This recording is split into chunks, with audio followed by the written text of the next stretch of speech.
I sat at the bar with my buddy Matt, celebrating what felt like a huge win for both of our companies. We sealed the deal with a cold beer, just as a loud noise came from the far end of the bar. "What's happening over there?" Matt asked, turning his head to look. "No idea," I replied, glancing in the same direction. We noticed a young blonde woman in a booth, surrounded by a group of loud, burly guys. She looked pretty tipsy, laughing loudly at whatever one of them had just said. She was wearing a short skirt and a tank top, which caught my eye because she looked a lot like my wife, Amanda. With her long blonde hair and that small star tattoo on her shoulder, the resemblance was striking. But I knew it wasn't Amanda. She was away on business in Chicago, working with her company for a few days. Since Amanda's job had her traveling all over the place, I figured it was a good time to meet Matt here in Kansas City, without any family interruptions. As we watched the blonde woman, who we jokingly started calling Star, she and the group of guys got up to leave. She walked out, holding hands with two of them, one white and the other Hispanic. As they passed us, she glanced my way, giving me a quick look with her deep blue eyes before they all laughed and left. "You all right, Adam?" Matt asked once they'd gone. Yeah. Just, that woman reminded me of Amanda for a second." "Strange," I replied. "It's probably worth mentioning. I'm Adam Nelson, head of product development for Quick Air Systems based in Indianapolis. I was handling negotiations with Matt's company to produce a new line of smart home air conditioning units designed for energy efficiency. With environmental concerns on the rise, this partnership was a win for both of us. Tonight, we were celebrating closing that deal." "She's supposed to be in Chicago, right?" Matt asked. "Yeah, she is," I confirmed. "I just got this weird feeling looking at that woman. Can't explain it." A waitress came over, and we ordered 2 more beers. Just before she left, I stopped her. "Hey, by the way, do you know anything about that blonde who just left?" The waitress hesitated.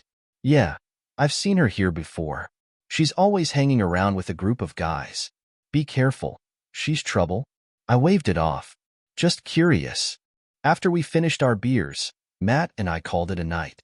I made my way back to my hotel, but the feeling from earlier lingered.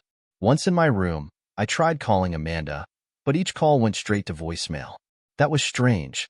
She usually had her phone nearby.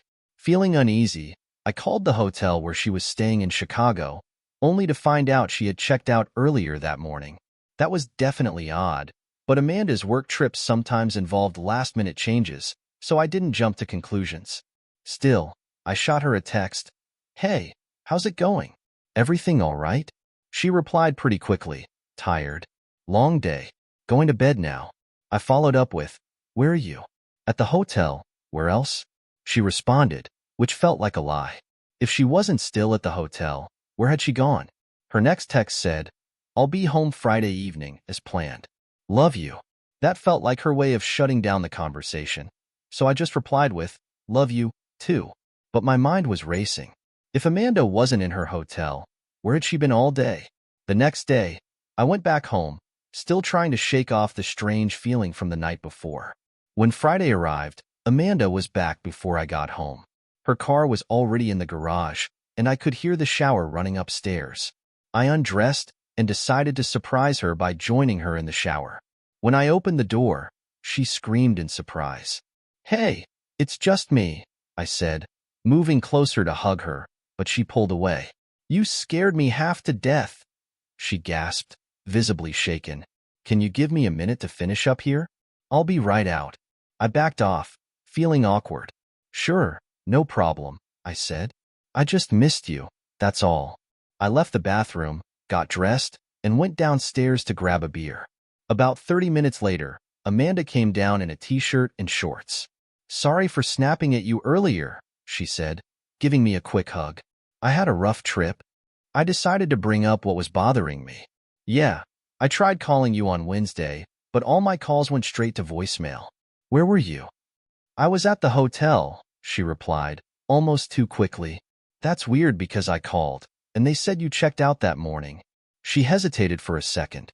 "Oh yeah, the bathroom flooded, and they couldn't get me another room, so I switched hotels." "Sorry, I should have told you." Something about her story felt off, but I didn't push it. "Well, I'm just glad you're back. I've got some good news, by the way. Remember that deal I've been working on in Kansas City? We finally signed it, and if things go well, we can start thinking about making some big moves in the future, maybe even starting a family. She smiled, but there was something in her expression that seemed off. Were you in Kansas City 2 days ago? She asked, a bit cautiously. Yeah, I was. Why?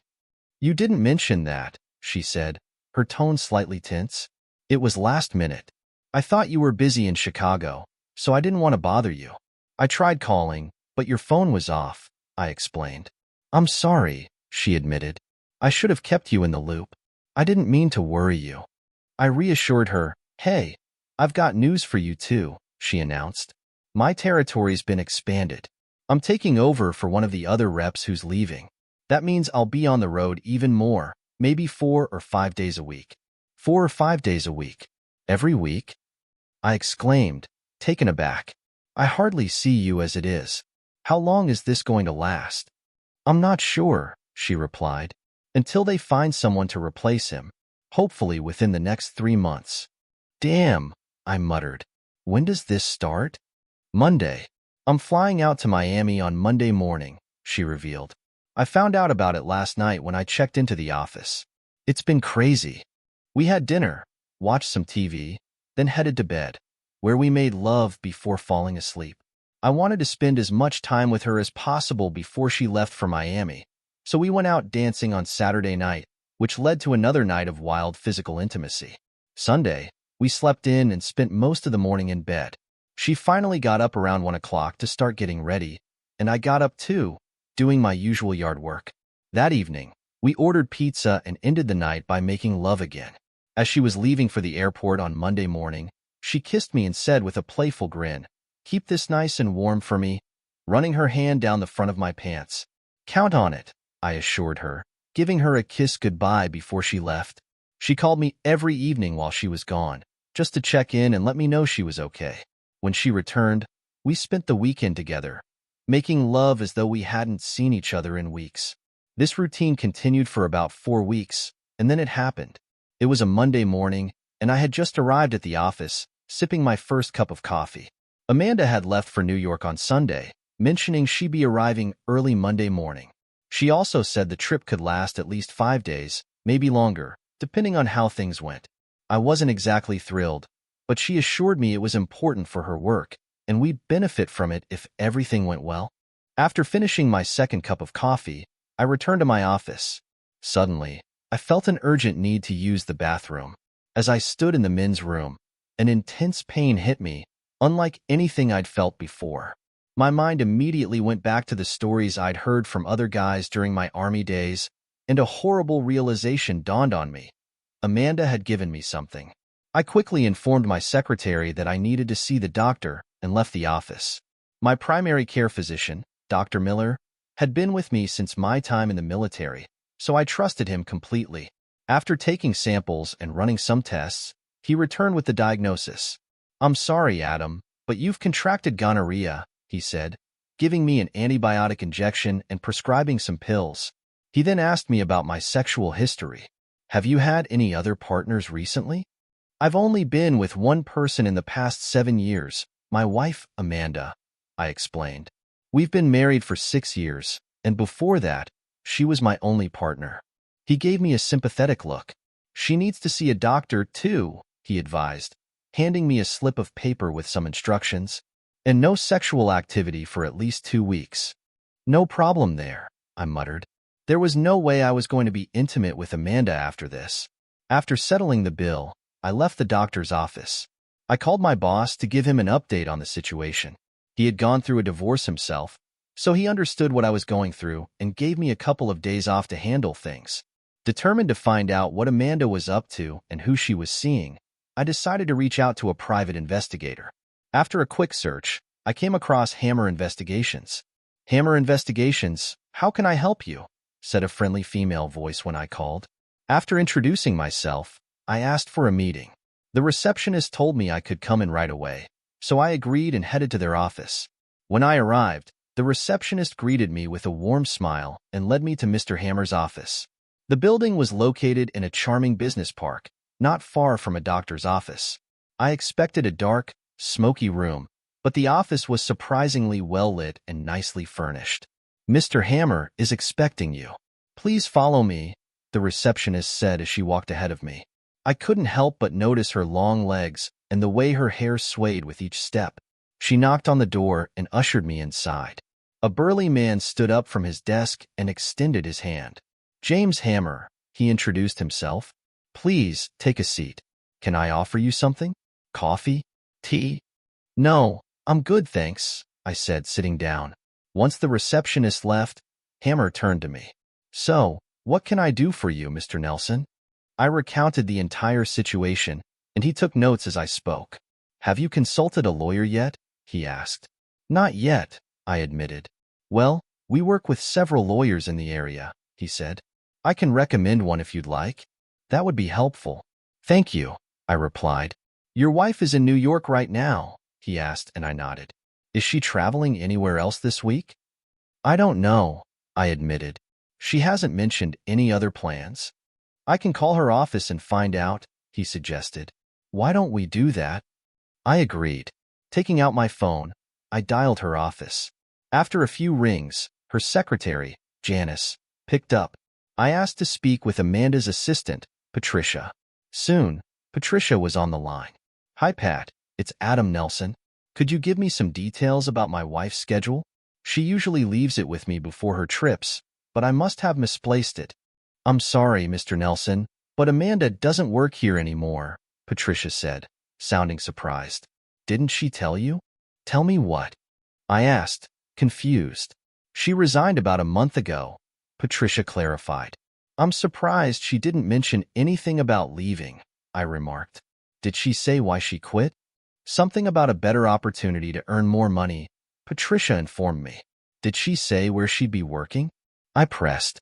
"No, she didn't provide any details," Patricia replied. "I'm sorry, Mr. Nelson, but that's all I know." "It's all right, Patricia," I reassured her. "Thanks anyway."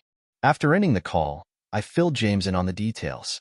"Interesting," he said thoughtfully. Suddenly, a thought hit me. I had installed a phone tracking app on Amanda's phone a few months back, after she lost it during a business trip. Luckily, the hotel staff found and returned it, and when she got home, I reinstalled the app, just in case. Now seemed like the perfect time to use it. I opened the app and waited for it to locate her phone. According to the app, her phone was currently at the Courtyard New York Manhattan Hotel, but she had told me she was staying at the Times Square Hotel. Why was she at a different hotel? I shared this with James, who quickly jotted it down. As I thought more about it, I remembered the night I was out with Matt. What if she was disguising herself? "Could your team track her movements?" I asked. "We have ways of handling that," James assured me. "Do you think she might be altering her appearance?" I told him about the woman I'd seen that night with Matt, how she looked so much like Amanda but couldn't possibly have been her.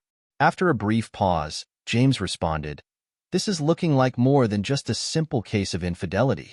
Your wife is clearly hiding something big from you, and she's going to great lengths to do so." He continued, "I have contacts in New York and other cities who can help with this kind of thing, but it will come with additional costs." "I need to find out what she's up to," I said firmly. "Send me a few recent pictures of Amanda," James instructed. I forwarded him several from my phone while he handed me some paperwork to fill out. "I'll get right on it," he assured me. "I'll monitor her activities in New York, but it might take a few days. Once I have a report, I'll get back to you." Before I left, he handed me a business card with the name Robin Hawkins, attorney, printed on it. "She's the best lawyer in the city," he said. "If you need legal counsel, I highly recommend contacting her. Mention our conversation, and I'll be sure she gets a full copy of my findings." "Thank you. I appreciate it," I said as we stood and shook hands. I left the paperwork with his secretary, along with a substantial deposit. As I walked out of the office, I pulled out James's business card and called Robin Hawkins's office. Though she wasn't available, I scheduled an appointment for 8 a.m. on Wednesday. Feeling a bit more in control of the situation, I headed home, debating whether to call Amanda. I decided against it. She usually called me after finishing up her day, and I didn't want to tip her off that I was onto her. I needed to keep up the act, letting her think I was still clueless. But I wasn't going to sit around and do nothing. I headed to Amanda's home office. She had always kept important documents securely locked in her desk drawer. Fortunately, the lock used the same type of key as my own desk, and I had a copy. Normally, I wouldn't have invaded her privacy, but that was before all this betrayal. Opening the drawer, I found her files neatly organized, a trait of hers I had always admired. As I sifted through, I came across a thick folder filled with bank statements from a financial institution I didn't recognize. My heart sank as I recalled she had a separate account when we first got married. I had assumed she closed it when we set up a joint account, but clearly, she hadn't. Some of the statements dated back over a year before we got married, and the most recent one was from just 3 weeks ago. The balance? Over $500,000. What the hell was going on? I examined the statements closely and noticed large deposits from a company called Stanton Enterprises, which didn't ring any bells. I made a mental note to look into it later. The statements also revealed frequent withdrawals for expensive clothing, jewelry, wigs, hotel stays, and plane tickets.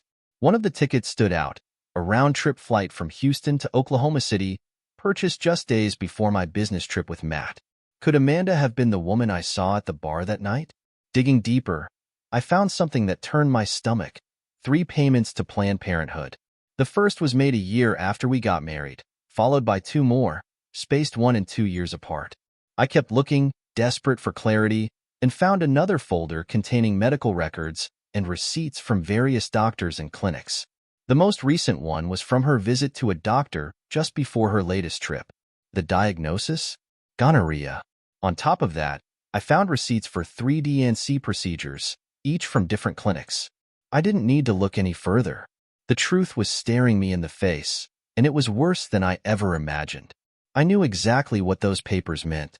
Since our marriage, Amanda had undergone at least 3 abortions without ever telling me, not even letting me know she had been pregnant. It felt like a punch to the gut, but that wasn't all. I found another folder stuffed with tax documents from 3 years ago that grabbed my attention. Amanda had always insisted we file our taxes separately, arguing that her bonuses and commissions could push us into a higher tax bracket. We debated it more than once, but eventually, I gave in. Now, I could see why she had been so insistent. Beyond the fact that she was clearly making way more money than she had ever admitted, I discovered transfers from a company called Stanton Enterprises. The most recent one was a huge deposit into her account, though the reason wasn't immediately clear. Then I came across another set of documents that painted a much clearer picture: signed consent forms and a contract between Amanda and Stanton Enterprises. While the legal jargon was a bit much for me to fully understand, the gist was unmistakable. Amanda had agreed to appear in at least 5 adult films each year for 5 years. The contract, notarized and dated more than 3 years ago, was signed by both Amanda and Harold Stanton, Stanton Enterprises president and CEO. Stunned, I copied all the documents and organized them into a separate folder, preparing them for the lawyer. I scanned the most incriminating papers into a PDF and saved them onto a flash drive. After making sure everything was neatly back in place, I locked her drawer again. I felt like I had gathered enough evidence, but I still had so many questions. How long had she been hiding this? And where exactly was all this money coming from? Without access to her emails or texts, I was still missing part of the puzzle. After sending the files to James, I called him to update him on what I'd found. He thanked me and promised to look into it further. Still feeling unsettled, I went up to the master bedroom and into her closet. Normally, I respected her privacy, but after what I'd discovered, those boundaries didn't seem to matter anymore. Inside, I found bags filled with outfits that seemed more suitable for nightclubs than for any work trip. I kept looking and found 2 wigs, one of which looked eerily similar to the one I saw that night in Oklahoma City. I also uncovered several plastic storage drawers with all kinds of items, including boxes of cosmetic contact lenses. Amanda didn't wear glasses, so these lenses were clearly for changing her eye color. Then I found something that sent chills through me, a small booklet with temporary tattoos. One of them was the exact same rose tattoo I had seen on the woman in Oklahoma City. I couldn't believe how far she had gone to deceive me. Who was this person I had married? Continuing my search, I found a box tucked away in the corner. Inside was a collection of adult toys. Once, I had suggested using some of these to spice things up, but she'd shot the idea down, calling it perverted. Now, I couldn't help but wonder what else she had kept from me. At the bottom of the box was a DVD case labeled Amanda and the Boys, Volume 1 Raw Footage, written in black marker. "What the hell?" I muttered, taking the DVD downstairs. I put it into the player and turned on the TV. The screen flickered to life, revealing a dimly lit room with a narrow, upholstered bench. In the bottom corner of the screen, a date stamp indicated the footage was from about 3 years ago. I leaned forward as the scene played out. A bright light shone on the bench, and Amanda walked into view, wearing a short sundress and a long red wig, likely to hide her identity. From off-screen, a rough male voice commanded, "You're on time." "Good. Now, take it off." "Yes, sir," Amanda replied. Nodding meekly, she unbuttoned her dress, slid it off her shoulders, and let it fall to the floor, standing completely naked. A man wrapped in a towel approached her, inspecting her like she was an object. "I see you're married," he said, lifting her left hand to reveal the wedding rings I had given her on our wedding day. "Yes, sir," she confirmed. "Does your husband know what you do?" the man asked. "He knows," Amanda replied. "And he's fine with it?" he pressed. She nodded and said, "Yes, sir. He knows he can't satisfy me, so he lets me find others to fulfill me." "What?" I shouted at the screen. I never said anything like that. It dawned on me that this was all part of the act, probably something she was told to say to keep up appearances. The scene quickly escalated as Amanda engaged with multiple men, and none of them used any protection. No wonder she contracted gonorrhea, I thought to myself, sick to my stomach. Watching the footage was beyond devastating. I felt a wave of emotions crash over me. Anger, disbelief, pain. How could she do this to me? To us? I realized right then that whatever love I once had for Amanda had been completely obliterated, replaced by pure hatred. I needed to get out of the house. Desperate for a break, I cleaned up and drove to a local bar and grill I frequented, called Hitchhiker. I ordered a burger and a beer and sat there, trying to wrap my head around everything that had gone wrong. What had I done to push Amanda to this? I thought I had treated her with nothing but love and respect since the day we met. I used to surprise Amanda with flowers or little notes, just to show how much I cared. I always believed we had a solid marriage, especially in the bedroom. I felt satisfied, and she seemed happy, too. I never even considered cheating on her. I couldn't betray her trust like that. So why had she betrayed mine? Finishing my burger, I checked the time. It was 4 p.m. I had an idea. I picked up my phone and called Robin Hawkins's office. With everything I had uncovered, I knew I couldn't wait any longer to start the divorce process. After listening to the secretary's greeting, I asked if I could move my appointment up. "Well, let me check, Mr. Nelson," she said. After a moment, she added, "It looks like we've had a cancellation. Miss Hawkins is available tomorrow at 8 a.m. Would that work for you?" "Absolutely," I confirmed. "Great. I'll reschedule your appointment right away." "She'll see you first thing in the morning," she replied. "Thank you so much," I said, feeling a small sense of relief. At least now, things were moving forward. Not long after the call, my phone rang again. It was Amanda. I debated whether to answer, but eventually did. "Yes?" I greeted her, keeping my tone short. Adam?" "It's me, Amanda," she said, sounding a little surprised by my cold response. "Are you okay?" "Not really, Amanda," I admitted. "It's been a rough day. How about you?" "Isn't it a bit early for you?" she asked, sounding a bit concerned. "It's not too early for me," I shot back. "What's up?" "Well, you know I'm in New York," she started. "I just wanted to let you know I'm heading out for dinner now, and I'll be busy with clients tonight." "Thanks for the update," I replied flatly. "Everything's going well here," she continued. "The deal we're working on should be great for the company's bottom line." "That's good to hear," I said, trying to sound casual. "Adam, are you sure you're okay?" she asked again. "You don't sound like yourself." "I'm just not feeling great at the moment," I admitted. "I might turn in early tonight." "Is there anything I can do?" she offered. "No, there's really nothing you can do," I replied, keeping my tone distant. I'll probably go see a doctor tomorrow if I'm still feeling bad. Please take care of yourself, she urged. I want you to be in good shape when I get back. I miss you. Yeah, I said, without returning her sentiment. I ended the call, wondering if she had picked up on the fact that I didn't say, I love you, back.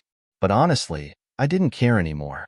After finishing my meal, I went home, collapsed on the couch, and zoned out in front of the TV until I eventually fell asleep. The next morning, I woke up early, brewed some coffee, took a shower, and got dressed. I gathered all the documents I had collected and headed to Robin's office, arriving a few minutes before 8 a.m. I was quickly ushered inside.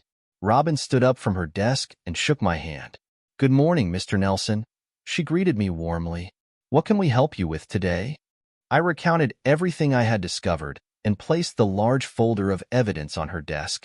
She examined the contents carefully, her expression shifting as she flipped through the documents. By the time she was done, her face reflected a mix of surprise and concern. This is a lot to take in, she said, setting the folder down. I assume you've already spoken to Mr. Hammer?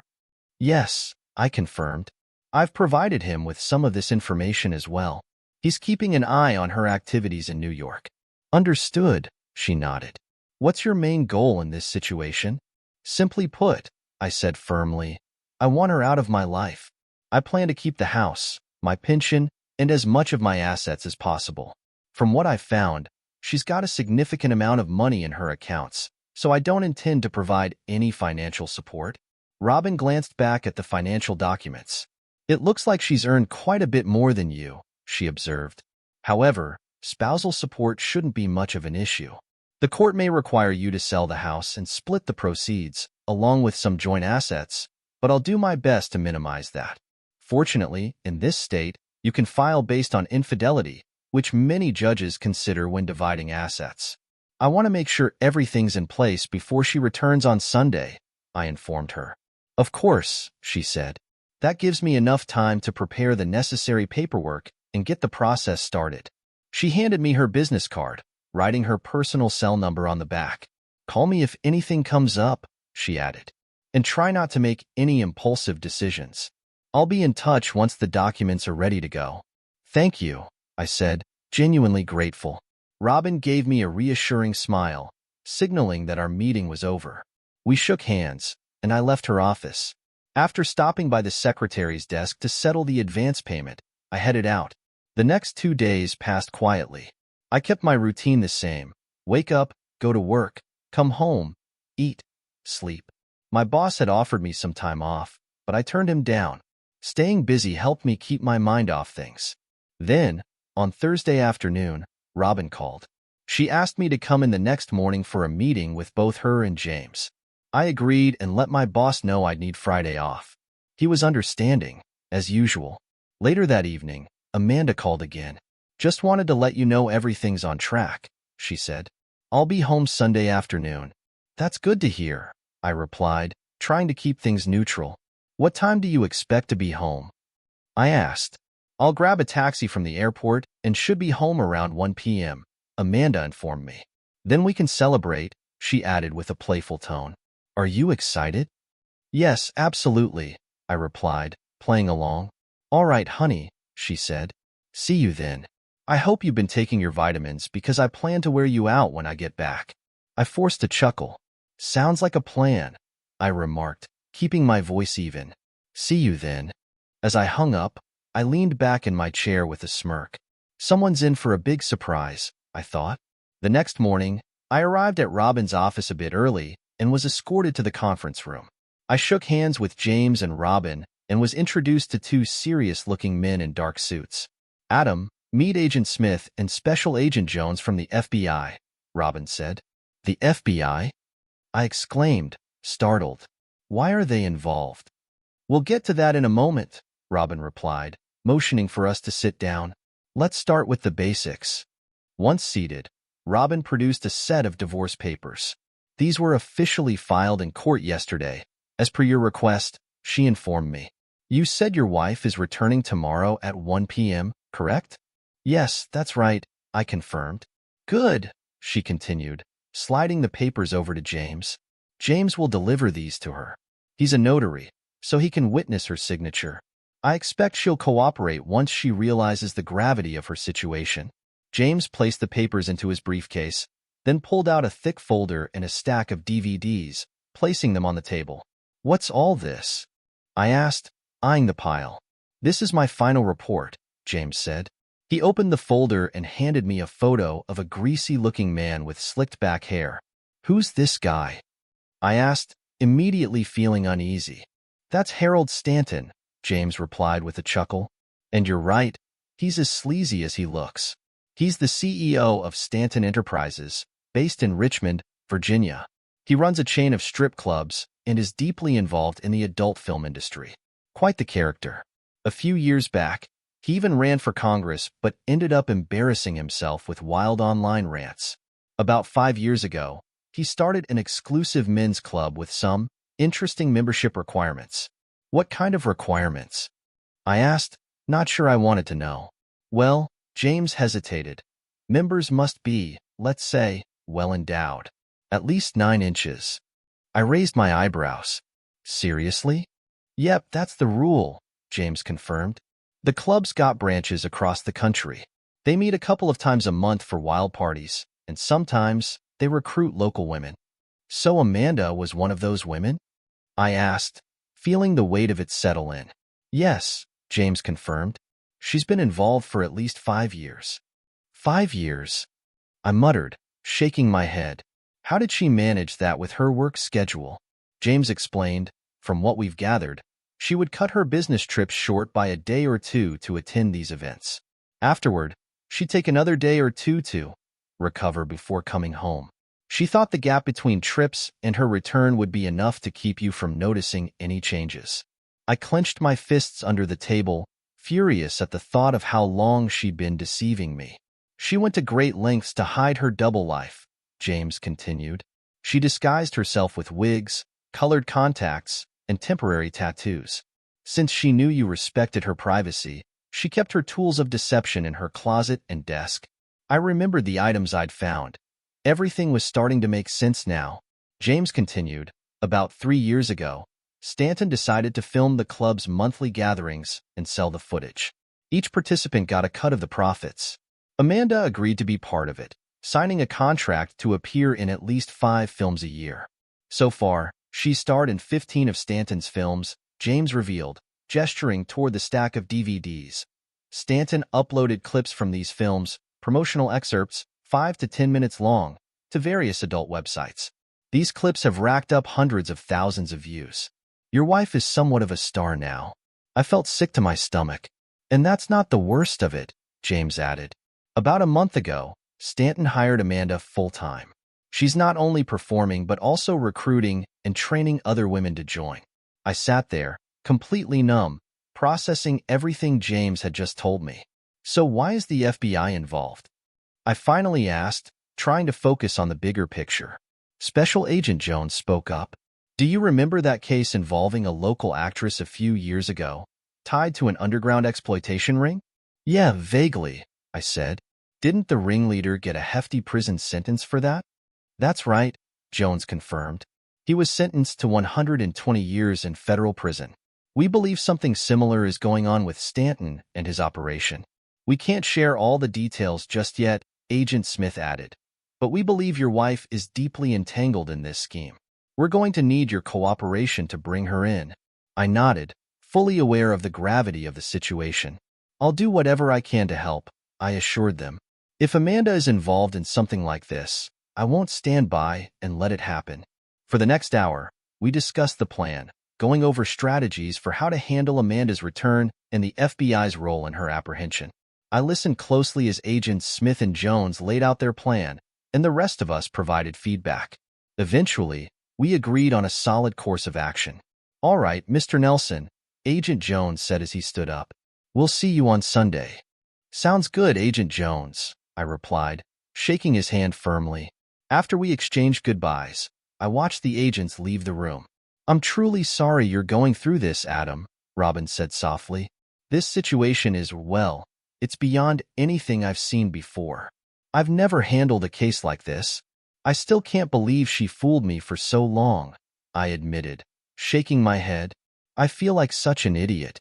Robin reached into her briefcase and handed me a card. Once everything is settled, I think you should consider talking to someone, she suggested gently. This therapist is one of the best. I highly recommend giving her a call. I looked at the card and saw the name Dr. Jamie Bronson. Thanks, I replied. I'll contact her once this is over.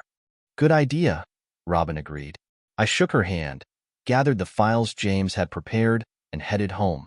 When I got back, I immediately called Dr. Bronson and scheduled an appointment for the following Wednesday. Afterward, I spent the rest of the day preparing for what was coming, following the steps Robin and I had discussed in her office. Sunday, 2:05 p.m., Adam and Amanda Nelson's home. Around 1 p.m., the front door opened, and Amanda walked in, carrying a suitcase, her briefcase, a duffel bag, and a garment bag. She set everything down on the couch and smiled at me, but her smile faded as she noticed the items spread out on the kitchen table. Sit down, Amanda, I said calmly, motioning to the chair across from me. We need to talk. She hesitated. I really need to take a shower and clean up first, she said, clearly trying to avoid the confrontation. It can wait, I said, keeping my voice steady. We need to talk. Now. But, she started. Sit down. My voice rose, and it was the first time I had ever spoken to her like that. Amanda flinched, taken aback by my outburst. Slowly, she approached the table, eyeing the documents and items I had laid out. She pulled out the chair and sat down. What's all this? She asked, trying to sound nonchalant. I ignored her question. Tell me something, Amanda, I pressed. It was you I saw in Oklahoma City that week, wasn't it? You told me you were in Houston, but that was a lie. Her expression shifted from shock to something cold and detached. The Amanda sitting across from me now felt like a stranger. Yes, she admitted without hesitation. It was me.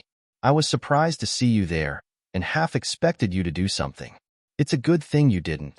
Those guys would have beaten you into the ground. How did you even recognize me? You can disguise yourself all you want, Amanda, I said, but you can't change your face. I'd know you anywhere. She shrugged. Fair enough. So, were you ever going to tell me about the 4 abortions? I asked, my voice heavy with disgust. There were 5. Actually, she corrected, her tone flat. The first was a couple of months before we got married. Were any of those children mine? I asked. Maybe, she replied indifferently. I don't know. I've slept with a lot of guys, some of them black or Hispanic. I didn't want to risk giving you a child who obviously wasn't yours. Plus, I didn't want to be tied down with a kid. I swallowed my anger, keeping my voice steady. Well, it's your body, and that's your choice, I said. But it's my choice to never touch you again. Her expression didn't change. How long has this been going on? I demanded. I know it's been at least 5 years. It started before we even got engaged, she admitted coolly. At first, it was just a couple of times a year. Then, it became a monthly thing, especially during my work trips. Eventually, I met Harry Stanton, and everything changed. I shook my head, trying to make sense of it all. Why, Amanda? Why do this? It's simple, she replied, as if it were the most obvious thing in the world. I like sex. A lot. And I like it when multiple men have me at once. Don't get me wrong, you're a great husband. And you always drove me crazy in bed. But you made love to me. They just had sex with me, again and again. It was purely physical. It never changed how I felt about you. I love you. I've always loved you. Nothing I've done has hurt you. I stared at her, dumbfounded. You really believe that, don't you? I said quietly. You think none of this hurt me? You gave me an STD, Amanda. Gonorrhea. Did you tell your partners about me, or did you conveniently forget? Her face darkened for a moment. I'm sorry about that, she admitted. I thought I could fix it before you found out. And no, I didn't mention you. Of course you didn't, I muttered bitterly. How long did you plan on keeping this up? I don't know, she shrugged again. A few more years, maybe. I figured once I had a couple million saved up, I'd retire. Then, you and I could go on a nice long cruise, reconnect, and maybe settle down. You really think that's going to happen now? I asked, incredulous. No, she said with a smirk. You won't divorce me. First of all, you don't have the guts. And second, if you try, I'll destroy you. I'll take everything you own. And who knows what Harry and his boys will do to you. Her smug grin was infuriating. Is that what you think? I asked, barely holding back my rage. We'll see, she said smugly. I glanced toward the front of the house and called out, Okay, you can come out now. At that moment, the door to my home office opened, and 5 people emerged. Amanda's face turned to shock. James walked over to her and handed her a manila envelope. Amanda Nelson, he said, you've been served. I slid a pin across the table toward her. If I were you, I'd sign this now, and we can end this sham of a marriage. I'm not signing anything, she snapped. I'll fight you every step of the way. That might be tough, I said, raising my eyebrows. The FBI will be freezing all your accounts. Her face went pale. FBI? She stammered. I nodded. Meet Special Agent Jones and Agent Smith, I said, gesturing to the 2 agents who had entered with James. They'll be taking you into custody. There's a warrant for your arrest. Amanda looked from me to the agents, her hands trembling. I continued, sign the papers now, and in 60 days, it'll all be over. You can focus on your defense. I saw her spirit break in that moment. Without another word, she took the pen, her hand shaking as she signed the divorce papers. James witnessed her signature and stamped the documents with his notary seal. I'll take these to Miss Hawkins, James said, sliding the papers back into his briefcase. 2 other people approached, Amanda's parents. Her mother was the first to speak. Amanda, I am so ashamed of you, her mother said, her voice trembling. How could you do this to Bob? Amanda's eyes narrowed as she turned toward her mother. I'm just following in your footsteps, Mom. Her father and I exchanged shocked glances. What are you talking about? Her mother asked, taken aback. You're the one who always told me to grab everything I could get, Amanda spat back. Her father, Ralph, turned toward his wife. Is that true, Denise? Denise stammered, mumbling something incomprehensible, clearly caught off guard. We'll talk about this later, Ralph said sternly. He turned to me, his voice softening. Bob, I'm really sorry about all of this. We had no idea. You have all of Amanda's things, and she can come by our house for them, whenever. Thank you, Ralph, I said, shaking his hand. I'll stay in touch. After her parents left, Special Agent Jones stepped forward. Amanda Nelson, he began. You are under arrest for conspiracy, racketeering, and human trafficking. Stand up, turn around, and put your hands behind your back. Amanda stood shakily, her eyes burning with hatred as she glared at me. Agent Jones read her rights aloud as she was handcuffed. Once they finished, the agents led her outside. James stayed behind for a moment. Everything went smoothly, he said, offering me a small, sympathetic smile. Are you doing all right? I'll be fine, I replied, though I wasn't sure if I believed it. James nodded and shook my hand. Take care of yourself, Bob. 6 months later, the divorce was finalized without any issues, thanks to Robin's meticulous work and Amanda's criminal charges. Federal authorities had arrested several key figures in Stanton's operation, including Stanton himself. After months of investigations, the trials began. Amanda was considered a flight risk and denied bail. The court granted her access to some of her funds for legal expenses, but by the time the trial concluded, she had burned through 3/4 of her savings just paying for her defense. I only saw her once after her arrest, the day the final divorce papers arrived. I visited her in the county jail, where she was being held. When they brought her out, she was shackled and looked noticeably thinner, with dark circles under her eyes. You look terrible, Amanda, I said, sitting across from her. Yeah, well, orange isn't really my color, she shot back, her tone still laced with defiance. What do you want? I was just curious if you received the final divorce papers yet, I said. I got them today, she confirmed, her tone flat. I had the displeasure of watching some of your videos, I added. Did you enjoy them? She asked with a twisted grin. No, I replied. I found them disgusting. Doesn't matter, she shrugged. Plenty of others like them. However, I continued, I did notice that a lot of them start the same way. A small, pathetic guy getting beaten, stripped, and tied to a chair with a chastity cage. Was that supposed to be me? Her grin widened. It was my idea, she said proudly. I fantasized about doing that to you for years. It was incredibly satisfying. You're seriously twisted, you know that? I said, shaking my head. You honestly thought I'd just let you do that to me? I don't know, she replied, smirking. Maybe. Well, it's a good thing you never tried it, I said, leaning in.